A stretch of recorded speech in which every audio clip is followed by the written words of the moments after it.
The interim government has many reasons to fail.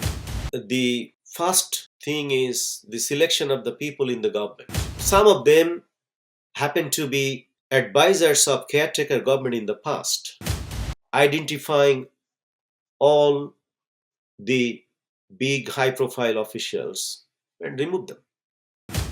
So they failed that.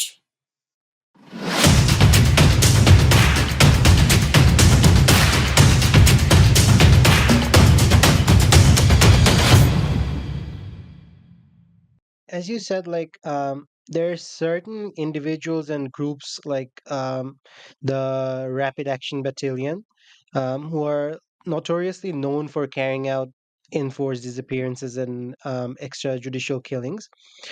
Why do you think the interim government has failed to take action against them still? The interim government has many reasons to fail. The first thing is the selection of the people in the government. Now, when you look at the interim government, very few of them have political background or the skill of managing administration. And I would also say managing, some of them happen to be advisors of caretaker government in the past. But there is a difference between an advisor of a constitutional routine caretaker government and being an advisor of a post people's uprising government, where the world witnessed hundreds of people being killed, like in broad daylight and in the darkness of night. We have witnessed mobile phone network, internet shut down for days and beyond week, eh, so that the communication is totally blacked out between people to media, people to human rights groups, protesters to every other else, including their members, and then unleash the violence of its bloodiest nature. So, in that context, when a government comes, they have a totally different responsibility, and their spirit has to be absolutely different from the other routine caretaker governments, if I understand it correctly. If most of the advisors are asked the question that, are you doing anything or something given the time that you have got since 8th of August 2024, how much of your actions and decisions are in compliance with fulfilling the aspiration of the people? So if they can, each of them, they can show 10 things that they have done, which is very concrete, very objective, then we may like to appreciate them. But I have doubt that many of the advisors would be able to publicly claim and, I mean, acceptably uh, demonstrate their decisions and actions were objectively adopted and implemented to fulfill the people's aspiration.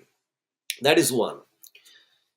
And then when you don't have that, particularly majority of them, when they don't have that, then the government has all reasons to fail. One of the very first jobs of such a government should have been identifying all the big high profile officials and remove them. People may argue that there will be some vacuum. Of course there should be. There has been political vacuum, there has been vacuum of accountability, there has been total institutional vacuum. So vacuum is part of the normal life of the people in this country. What is wrong if you have some corrupt who have officials who have command responsibilities for committing crime against humanity? If they are removed, what is that we are going to lose? There is nothing to lose. So they failed that. I mean, particularly the ministries, the defense, the home affairs, law, civil administration, uh, uh, these ministries, whoever has been managing that, they just failed to do their job in their first few days, and that empowered the disturbing entities within the administration, within the intelligence agencies, within the military, within the police, within the bureaucracy, and the political spectrum, both from the deposed Awami League and the aspirants who want to assume the office in the future. Or maybe some of them, they switched the camps and reappeared with a different identity. So all that, when the first round of failure has paved the way for the continuation of failure, the series of failures the government had to make, and that's happening in the country.